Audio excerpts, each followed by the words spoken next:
So let's just jump right into the rapid fire round.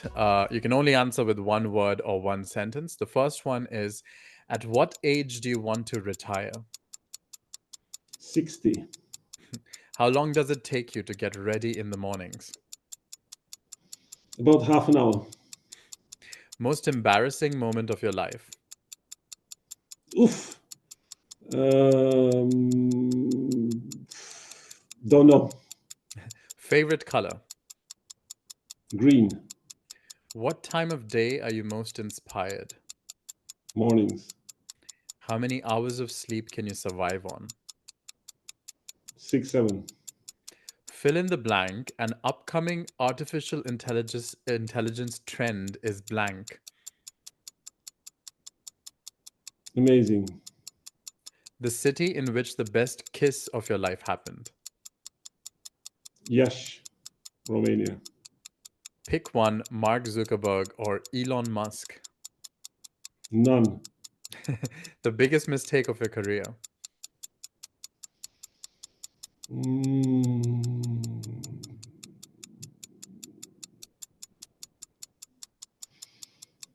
Don't know. I don't think I've made mistakes. How do you relax? I look at cars. How many cups of coffee do you drink per day? Until a month ago, about 4. A habit of yours that you hate. Smoking. The most valuable skill you've learned in life. Learning. Constantly. Your favorite Netflix show. I haven't been watching Netflix to have a favorite show. One word description of your leadership style. Inclusive. Coffee or tea to kickstart your day? Coffee, but not since a month ago.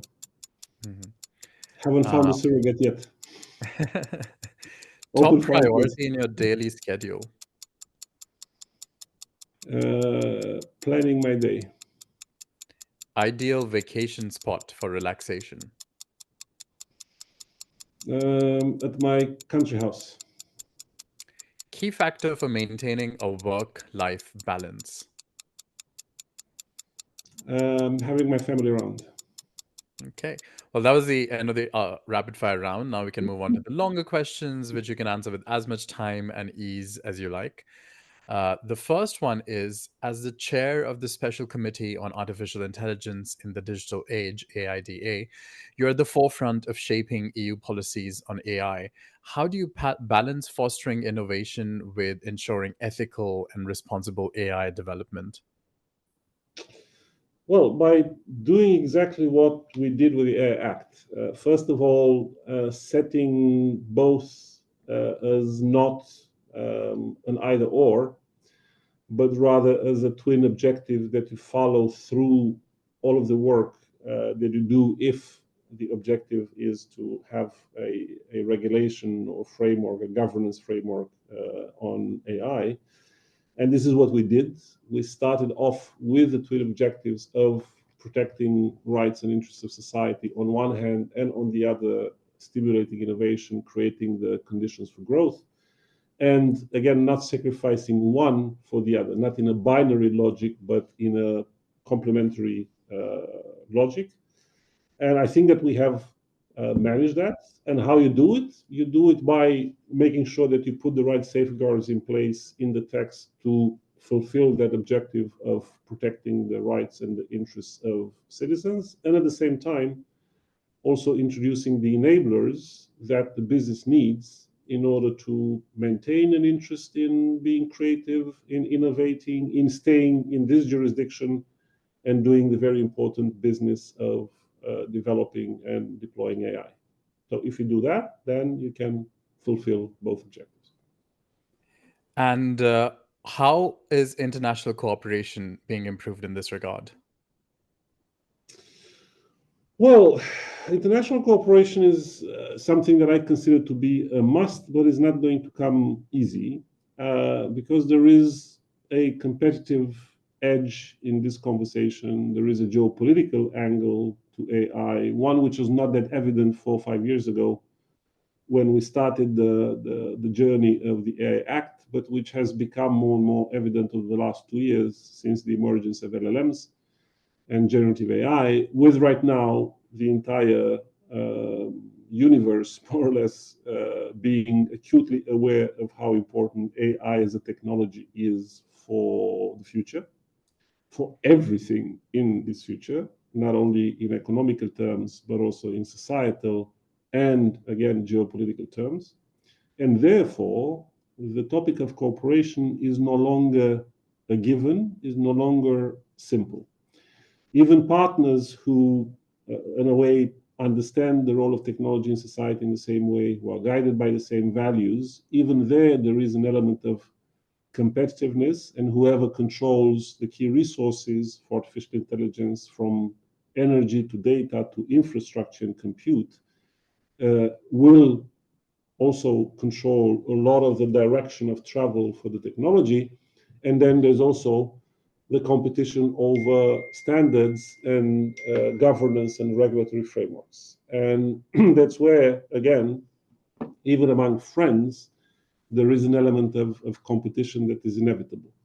All this does not mean that we shouldn't be, and that there shouldn't be a constant struggle and effort invested in cooperation, because it's the only way we can actually deal with what I think will be some remarkable evolutions of the technology in the future. No jurisdiction, no matter how big, whether it's US or Europe taken together, or China or anyone else, could handle it alone, which means that there needs to be an effort invested in creating the governance framework that will give us the common place to discuss these moments in the future when we will be at awe as to what AI can do. And at that moment will also require action. And again, we have to be prepared for that moment when action is needed. So then, until then, we have to keep on investing, albeit the competition environment in which we'll find ourselves, but we'll have to keep on investing in competition and in cooperation, sorry.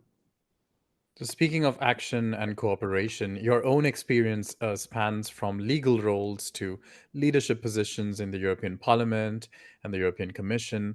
How has this diverse background influenced your approach to policymaking, particularly in the areas of security, migration, and now digital technologies?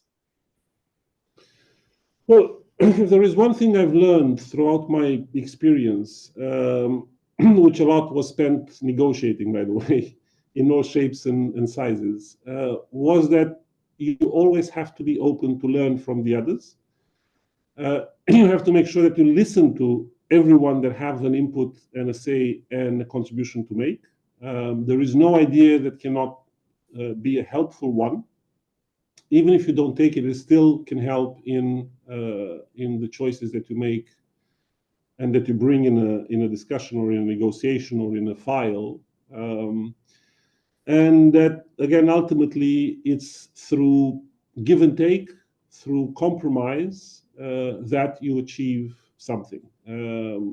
If you start with the understanding that you're going to impose your view upon everyone else's and consider that a success, it's a wrong assumption to have, even if somehow by miracle you manage to impose entirely your view. That means that there is something wrong in that product, and ultimately it's not going to hold.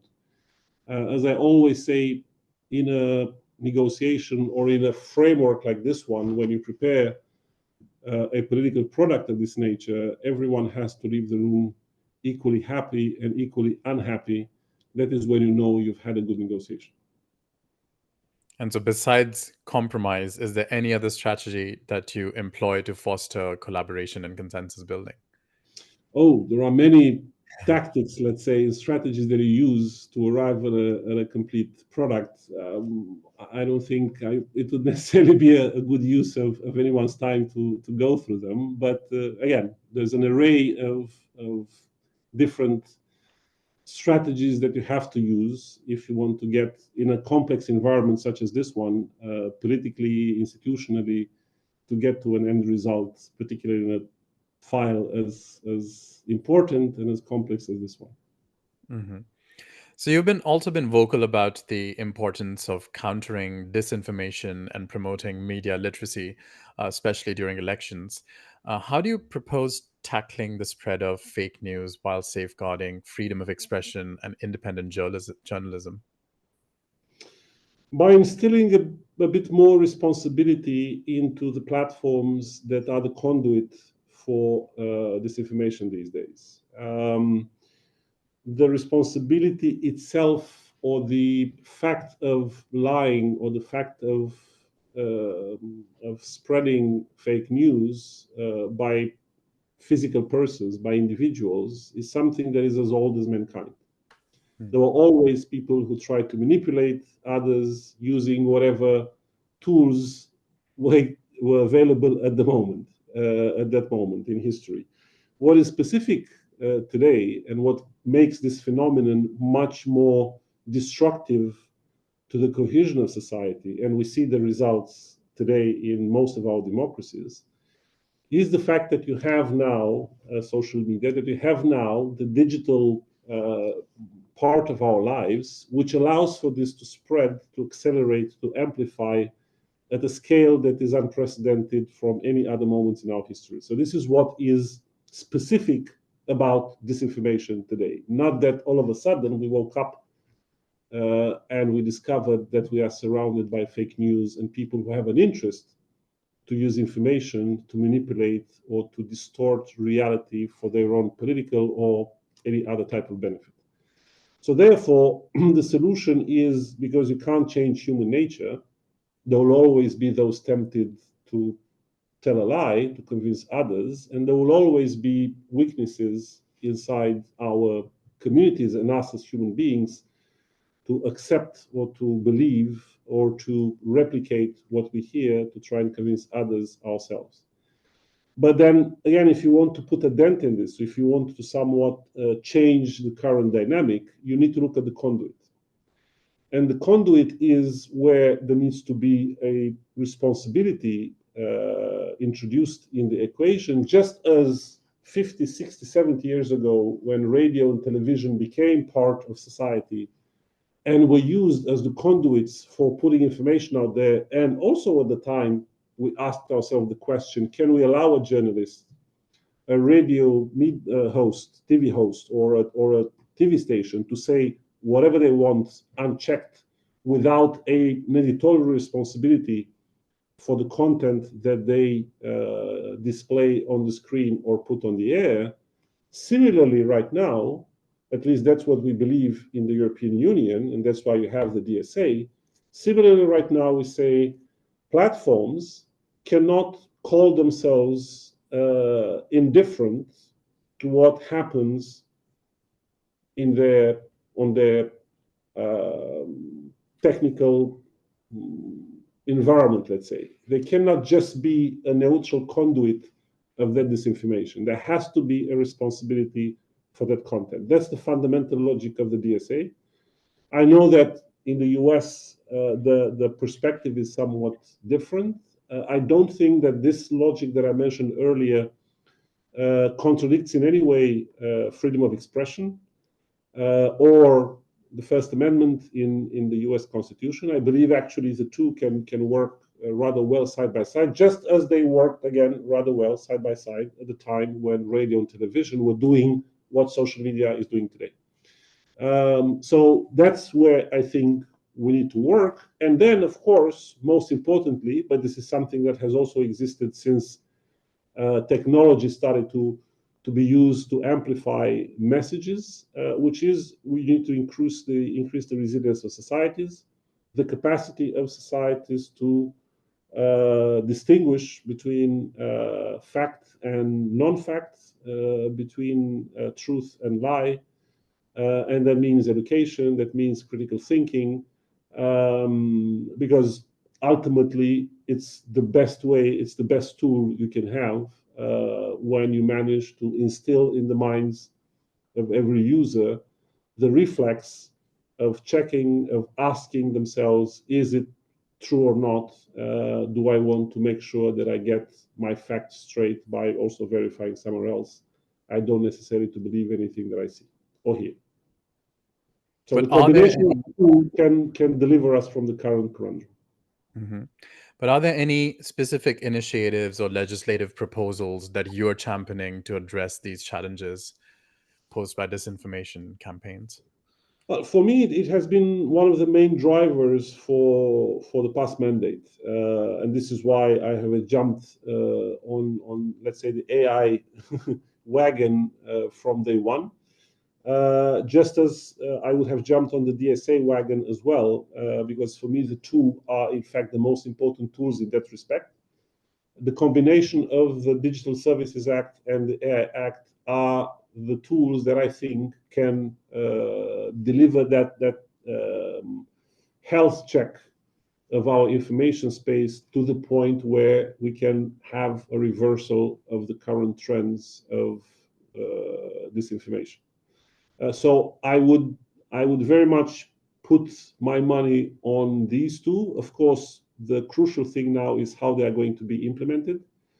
With the DSA, we have started already. The first letters, the first demands from the European Commission as the enforcer have been sent to the big platforms out there. There remains to be seen how they understand that they need to address the structural risks in the way those platforms work, in the way they amplify messages, so on and so forth. And the same thing is going when the AI Act is going to kick in, which is still to come. There's a calendar. There's an intermediary period from the moment that the act was adopted to the moment when it's going to become enforceable. And then we're going to have the combination of the two set of norms, which can really, again, instill responsibility in the space. But implementation is never easy. It takes a lot of tact, patience, know-how, and an open mind on the side of the regulators, just as it takes also a change of mindset for those that are the subjects of the law who need to understand that they now have a societal role which cannot be denied. So, being on this AI bandwagon, how do you see digital innovations shaping the future of marketing strategies, for instance, especially in the context of data privacy and consumer protection? Well, it's not only going to change that, it's not only going to change marketing strategy. For me, this is, in fact, we've been in some sort of a digital revolution for the last 20 years, but for me, this is the pinnacle of that revolution with AI. AI is, in fact, that technology that kind of caps it all. Because it's so transversal, because it's so much present, and is going to be even more so in the next few years in everything. It's an enabling technology for all sectors of the economy, but at the same time, it's disruptive for the way society works, for the way society is interacting with the state, also for how states themselves are going to function.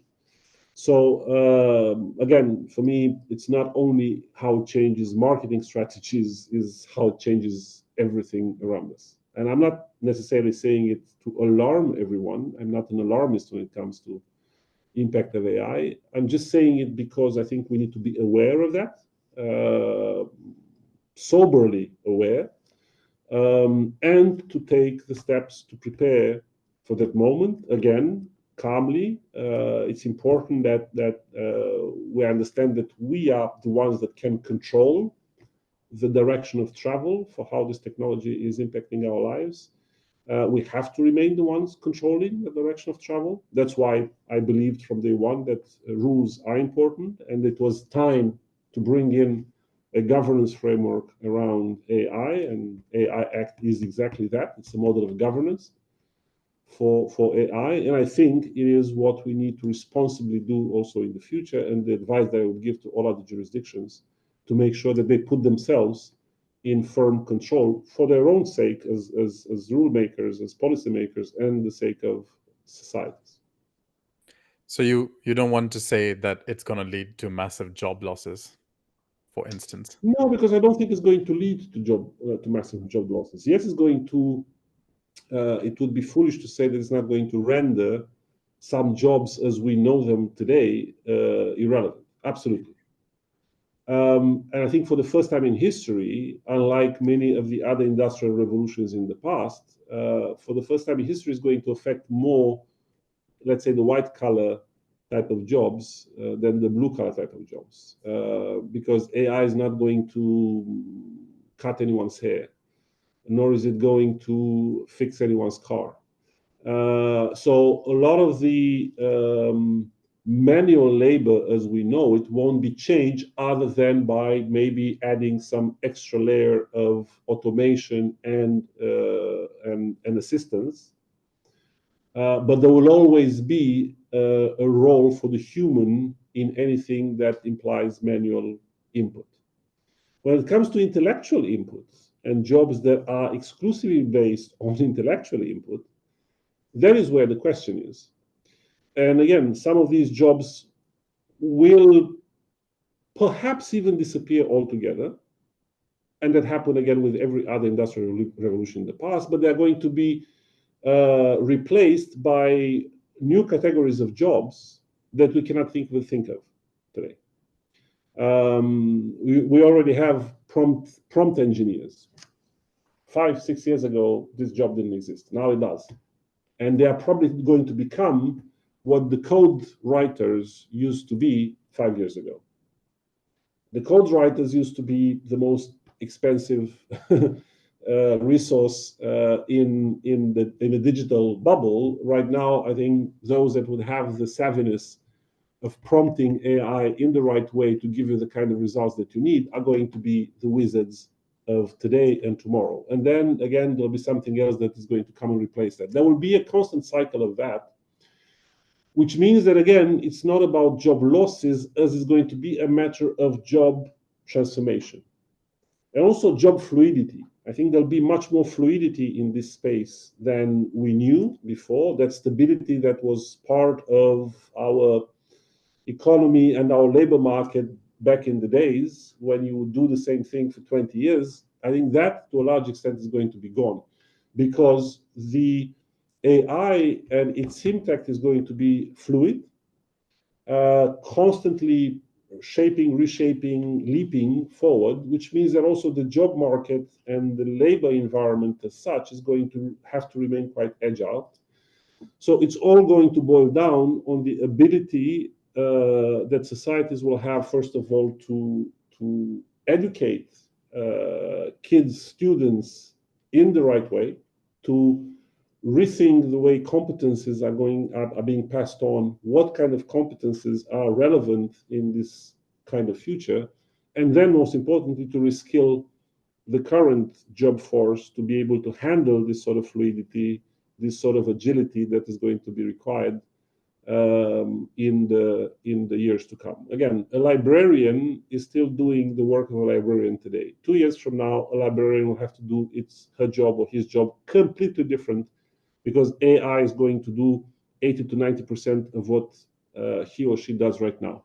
Same thing for lawyers, same thing for air traffic controllers, same thing for many of the other jobs which right now are, again, very firmly anchored into the way we look at the labor market, but who are going to be changed.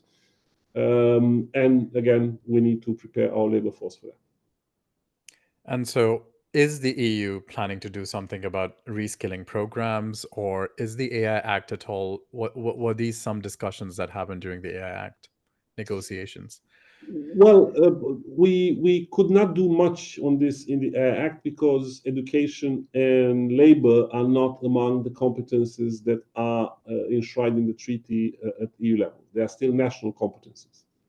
So the one thing you could do at EU level, and I'm hoping that we're going to see that in this new political cycle that is coming, is to give somewhat the political direction, some, let's say, loose guidance as to what needs to be done, both in terms of education and reskilling programs and AI talent, let's say, but not only AI talent that is necessary to survive in an AI-driven world. So it's two kind of discussions. First, talent for AI, but also talent to survive in an AI world. But all of these things ultimately are going to be for the member states to do nationally. I would say personally, unfortunately, I would like to see, and I'm not the only one, a lot of EU citizens, when asked what competences they would like to see elevated from the national level to the EU level, they constantly say education, labor, health, because they consider that EU can bring much more effective action than isolated at member states level. I'm one of those who believe that firmly, but again, we're not there yet. We don't have yet the treaty that would allow for the EU to intervene and bring in hard instruments in coordinating neither education nor labor markets. So again, it's still going to be individual action by member state governments alone, with some loose guidance at EU level and possibly some funding programs that would be stimulating that kind of thinking and action at national level. I think that even with this, let's say, set of minimum tools, I think the EU should act, because I won't repeat what I said. This is going to be fundamental if we are going to have a successful transition towards an AI-powered world, so that member states understand the need to invest significantly into such programs. And so, what advice would you have for job seekers looking to get into legislation, trying to help with AI legislation? What advice would you have for people looking to get into your industry? Well, if anyone is looking to get into the AI industry itself, then again, clearly investing in the skills necessary for that is crucial. For anyone else looking at the future and wondering, do I fit in that? Am I sufficiently prepared, regardless of what you want to do with your life? Or regardless of the job that one has in mind, I think the issue is to remain open to what is going to happen, to understand that the job as one might project it today is not necessarily going to look the same 1 or 2 years from now. Whether you're in a university right now already planning your future job, be prepared that by the time you graduate, most likely the job that you have in mind might look very different than today. Because of the impact of AI, but again, not to look at this as an evil, something that should scare anyone. It's just a new reality. It's something that actually is fascinating. It will also bring huge benefits, and we just have to again be prepared for it. Be as inquisitive as possible. Even demand, whether you are already working, doesn't matter in which sector, to actually start actively even asking for your employer to be starting to think about how skills in your company or your little business or bigger business need to be adapted for what AI is going to bring to that specific business model. So, the last question for you is of a personal kind. What would you be doing in your life if not this? Oh, a lot of other things. I've changed tack quite often in my life, not only in terms of substance, but also in terms of setting institutions. Always working in the public sector, I always wondered what it would be like to go to the private sector. I've been tempted several times, including now, but eventually the public sector still remains dearest to my heart because it gives me a sense of purpose that somehow I feel I wouldn't get in the private sector. No offense to the private sector, I admire what they do. So I'll still be somewhere trying to serve a public interest,